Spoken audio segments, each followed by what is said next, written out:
Praise the Lord. இணைச்சட்டம் அதிகாரம் 10 இறை வார்த்தை 12-13.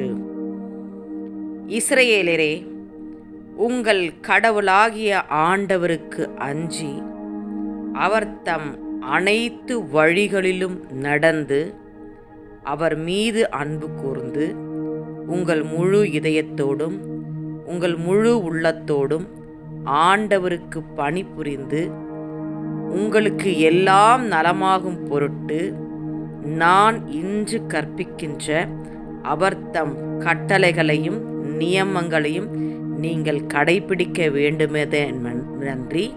அவர் உங்களிடமிருந்து வேறு என்ன எதிர்பார்க்கிறார்? என் அன்பார்ந்த சகோதர சகோதரிகளே, இன்றைய இறை வார்த்தையின்படி இணைச்சட்டம் 10ஆம் அதிகாரம் 12-13 திருவசனங்களின்படி ஆண்டவர் நம்மிடமிருந்து எதிர்பார்க்கிறார். நாம் அநேக காரியங்களை, அநேக எதிர்பார்ப்புகளை, அநேக தேவைகளோடு நாம் ஆண்டவர் பாதத்தில் வந்து நிற்கிறோம். ஆண்டவரே, எனக்கு இதை செய்யுங்க, அதை செய்யுங்க, எங்களுக்கு இப்படிப்பட்ட தேவைகள் இருக்குது, எங்களுக்கு உதவி செய்யுங்க என்று சொல்லி ஆண்டவரை நோக்கி நாம் மன்றாடுகிறோம், ஜெபிக்கிறோம்.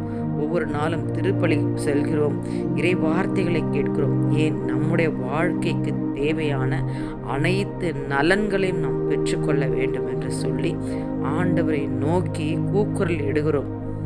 அவர் நமக்கு செய்கிற வரைக்கும், நம்மளை கேட்கிற எல்லா விதமான விண்ணப்பங்களுக்கும் அவர் பதில் கொடுக்கிற வரைக்கும் நம்ம ஆண்டவரை நோக்கி கதறி அழுகிறோம். ஆனால் ஆண்டவர் நம்மிடத்திலிருந்து என்ன எதிர்பார்க்கிறார்? நம்ம என்னைக்காவது யோசனை பண்ணியிருப்போமா ஆண்டவர் நம்மிடத்தில் என்ன எதிர்பார்க்கிறார் என்று சொல்லி? நம்ம இணைச்சட்டம் 10ஆம் அதிகாரத்தில் இந்த 12-13 திருவசனத்தில் ஆண்டவர் சொல்கிற வார்த்தை, உங்கள் கடவுளாகிய ஆண்டவருக்கு அஞ்சி. முதலாவது நம்ம ஆண்டவருக்கு அஞ்ச வேண்டும். அடுத்ததா அவர் தம் அனைத்து வழிகளிலும் நடந்து, ஆண்டோடைய வழியில் நம்ம நடக்க வேண்டும். இரண்டாவது, மூன்றாவதாக அவர் மீது அன்பு கூர்ந்து, நம்ம ஆண்டவர் மீது அன்பு கூற வேண்டும். எப்படி? முழு உள்ளத்தோடும் முழு இதயத்தோடும் ஆண்டவர் மீது அன்பு கூர்ந்து, அப்புறம் பணிபுரிந்து, ஆண்டவருக்காக நம்ம பணிபுரிந்து உங்களுக்கு எல்லாம் நலமாகும் பொருட்டு நான் இன்று கற்பிக்கின்ற அவர் தம் கட்டளைகளையும் நியமங்களையும் நாம் கடைபிடிக்க வேண்டும். இதைத்தான் ஆண்டவர் நம்ம இடத்துல இருந்து எதிர்பார்க்கிறோம். முதல்ல ஆண்டவருக்கு அஞ்ச வேண்டும், அப்புறம் அவர் வழியில நம்ம நடக்க வேண்டும், அவர் மீது அன்பு கூற வேண்டும், நம்ம முழு உள்ளத்தோடும் முழு இதயத்தோடும் அவருக்கு நம்ம பணிபுரிய வேண்டும். ஐந்தாவதாக அவருடைய கட்டளைகளையும் நியமங்களையும் நாம் கடைபிடிக்க வேண்டும். இதைத்தான் ஆண்டவர் நம்மிடமிருந்து எதிர்பார்க்கிறார். ஆண்டவருக்கு அஞ்சி அவர் வழியில் நடப்போர் பேறு பெற்றோர் என்ற வார்த்தையின்படி நாம் ஆண்டவருக்கு அஞ்சி நடக்க வேண்டும். நம்முடைய விருப்பங்கள், நம்முடைய எண்ணங்கள், நம்முடைய எதிர்பார்ப்புகள் எல்லாம் நிறைவேற வேண்டும் என்று இந்த நாளில் நாம் விரும்புகிறோம். அது உண்மையான காரியம், எல்லோருக்கும் உகந்தது தான். அதுதான் நம்ம எல்லாரும் நம்ம ஆண்டவரத்திலிருந்து எதிர்பார்ப்பது. ஆனால் நம்மிடத்திலிருந்து ஆண்டவர் எதிர்பார்க்கிறது, ஆண்டவருக்கு முன் நடுநடுங்குகள் என்று நம்ம திருப்பாடலில் வாசிக்கிறோம். ஆண்டவருக்கு பயப்படும். ஆண்டவர் என்னை எப்போதும் பார்த்து கொண்டிருக்கிறார். அந்த பய உணர்வு நமக்குள்ள இருக்க வேண்டும். அப்பொழுதுதான் நம்ம உண்மை மொத்தமாக நம்ம நடக்க முடியும். முதலாவதாக ஆண்டவருக்கு அஞ்சி நடக்க வேண்டும். இரண்டாவதாக அவர் வழிகளில் நாம் நடக்க வேண்டும். ஆண்டவர் நடந்து காட்டிய அந்த வழி, அவர் எப்படி தேவனுக்கு முன்பாக, தன் தந்தையத்துக்கு முன்பாக அவருடைய தந்தையின் திருவுளத்தை நிறைவேற்றினாரோ, அதுபோல நாமும் ஆண்டவரின் பாதையை நம்ம சிக்கன பிடிச்சு கொள்ள வேண்டும். அவர் எப்படி உண்மையின் வழி நோக்கி நடந்தாரோ, நீதியின் வழி நோக்கி நடந்தாரோ, அதுபோல நாம் உண்மையின் வழியில், மாசற்ற வழியில், நீதியுள்ள பிள்ளைகளாய் நாம் நடக்க வேண்டும்.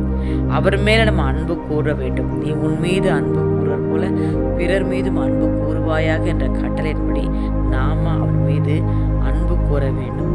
அடுத்ததாக நாம் முழு இதயத்தோடும் முழு உள்ளத்தோடும் அவருக்கு பணிபுரிய வேண்டும். ஆண்டவருக்காக ஆதாயமாக்க ஒவ்வொரு இதயத்தையும் நாம் ஆண்டவருக்காக பணிபுரிகிற பிள்ளைகளாக நாம் இருக்க வேண்டும். அடுத்ததான் நமக்கு எல்லாமே நலமாகும் பொருட்டு, எல்லாமே நலமாகணும், உடல் நலம் வேணும், எல்லாமே குடும்பத்தில் எல்லா தேவைகளும் சந்திக்க வேண்டும் என்று சொன்னால் அவருடைய கட்டளைகளையும் நியமங்களையும் நாம் கடைபிடிக்க வேண்டும். அதுதான் இந்த நாளில் ஆண்டவர் நம்மிடத்தில் எதிர்பார்க்கிறார். ஜெபிப்போமா. எங்கள் அன்பான ஆண்டவரே, நீர் கொடுத்த இந்த நாளுக்காக உமக்கு நன்றி ஆண்டவரே.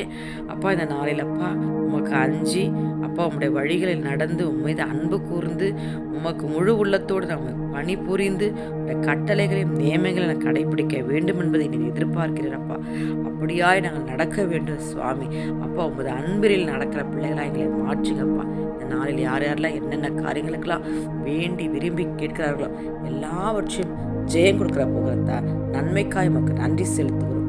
இயேசு கிறிஸ்துவின் வல்லமையுள்ள நாமத்தில் ஜெபித்து ஜெயம் எடுக்கிறேன். எங்கள் ஜெபம் கேளும் எங்கள் ஜீவனுள்ள நல்ல பிதாவே. ஆமேன்.